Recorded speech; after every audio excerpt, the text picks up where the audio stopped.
जी media संवाददाता देवेश कुमार जुड़ गए हैं दिल्ली से।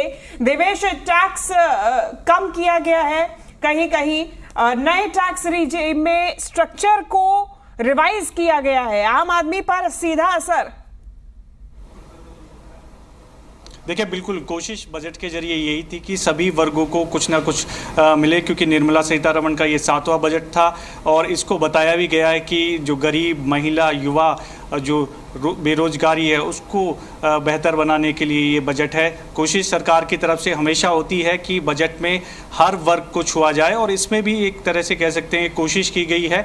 व्यापारियों के लिए भी खास जो है चीज़ें रखी गई हैं। अब ऐसे में हम मौजूद है दिल्ली के कश्मीरी गेट, ऑटोमोबाइल की एशिया की सबसे बड़ी ये मार्केट है। तमाम जो व्यापारी हैं वो भी हमारे साथ मौजूद है, उनसे जान लेते हैं कि उनके लिए किस तरह का ये बजट है। जो उम्मीद वो लगाए बैठे थे, क्या उन उम्मीदों पर ये बजट खरा उतरा है या फिर जो उम्मीद लगा रहे थे उनके विपरीत ये बजट है। तमाम व्यापारी वर्ग के लोग हैं। विनय नारंग जी है। नारंग जी, आप लगातार उम्मीद जताए बैठे थे कि बजट में कहीं ना कहीं व्यापारियों का ख्याल सरकार रखेगी, तीसरी बार सरकार बनी है, तो आपको किस तरह से इस बजट को देखते हो व्यापारियों के नज़रिए से? व्यापारियों की नज़र से एक बार फिर लॉलीपॉप बजट है, कुछ भी नहीं मिला हमें। एक छोटी सी सांत्वना एमएसएमई के तर्ज पे जितने बैंक्स हैं उनको एक्स्ट्रा पावर दी गई है ताकि लोन इजीली मुहैया हो सके और लोन कम रेट पे भी मुहैया हो सके। ये एक पावर दी गई, यही सिर्फ हमें एक कहते हैं डूबते को तिनके का सहारा मिला है।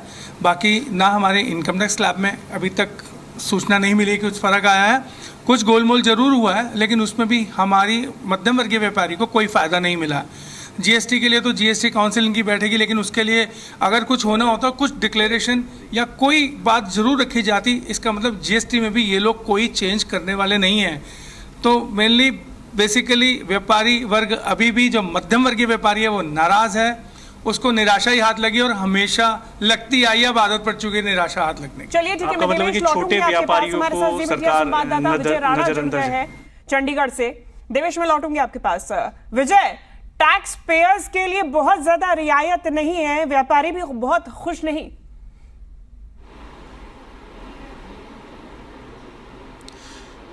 बिल्कुल, क्योंकि सरकार का पहला बजट था और उसको लेकर उम्मीद की जा रही थी कि कोई टैक्स को लेकर बड़ी घोषणाएं हो सकती हैं, लेकिन कोई ज़्यादा बड़ी घोषणाएं नहीं हुई हैं। लेकिन हालांकि कुछ वर्गों के लिए घोषणाएं ज़रूर हुई हैं। हमारे साथ कुछ लोग मौजूद हैं, बात कर लेते हैं।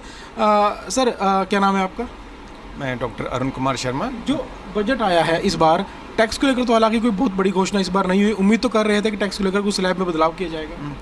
देखिए, आम आदमी तो ये महसूस कर रहा था कि टैक्स को लेकर कुछ ना कुछ उनको राहत मिलनी चाहिए, बट ठीक है, गवर्नमेंट को अभी जो देखना है कि फिस्कल डेफिसिट कंट्रोल करने पर जो इन्होंने टारगेट रखा है, फिस्कल डेफिसिट को कंट्रोल करने का 5.1 का निर्मला जी ने, फाइनेंस मिनिस्टर ने ये रखा हुआ है जो टारगेट, वो काफ़ी प्रूडेंट टारगेट है और I hope it will help the economy to grow further, जिससे कि हमारी इकॉनमी को बहुत ज़्यादा सुदृढ़ता मिलेगी। आपको क्या खास लगा बजट में, कौन कौन सी बातें वो खास लगी?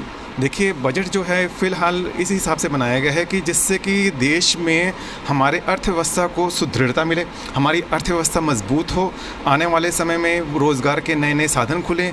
जैसे कि अभी हमने देखा है कि जो नए युवा आ रहे हैं उनके लिए गवर्नमेंट ने जो ये स्कीम्स निकाली हैं जिससे कि उनको एम्प्लॉयमेंट इंसेंटिव्स जो दिए गए हैं इंडस्ट्री को, और एम्प्लॉयमेंट का जो स्कीम है, आने वाले जो युवा है जो खासतौर से हमारा युवा वर्ग पढ़ के निकल रहा है और जो अनएम्प्लॉयमेंट की प्रॉब्लम हमें फेस करनी पड़ रही है, जो युवा हमारा बाहर जा रहा है उसको पलायन नहीं करना पड़ेगा। वो अपने ही घर में रहकर अपने आसपास के एरिया में जब इंडस्ट्री डेवलप होगी, इंफ्रास्ट्रक्चर डेवलप होगा, रोज़गार के नए साधन डेवलप होंगे, तो उससे उनको रोज़गार के नए नए अवसर मिलेंगे, उनकी तरक्की होगी, जिससे कि अर्थव्यवस्था मजबूत होगी। उससे फिर इकॉनमी और ग्रोथ होने के बाद हमारे नए और जो अवसर हैं रोज़गार के वो खुलेंगे। तो बजट नफा तो लगा, क्योंकि आम आदमी जो उम्मीदें कर रहा था, हालांकि वो घोषणाएं नहीं हुई। हालांकि कई वर्गों के लिए घोषणाएं हुई हैं, इंफ्रास्ट्रक्चर के लिए घोषणाएं हुई हैं। आम आदमी के लिए जितनी घोषणाएं होनी थी वो कहीं ना कहीं कमी महसूस आम आदमी को होगी। तो इस बजट को आप कितने नंबर देंगे और कैसा इस बजट को मांगेंगे? देखिए, नंबर के हिसाब से तो मैं नंबर गेम में तो मैं शायद ना जा पाऊँ अभी, क्योंकि मुझे अभी पूरी चीज़ें देखनी है। अभी बजट चल ही रहा है और भी क्या अनाउंसमेंट्स आती हैं वो देखनी पड़ेंगी अभी,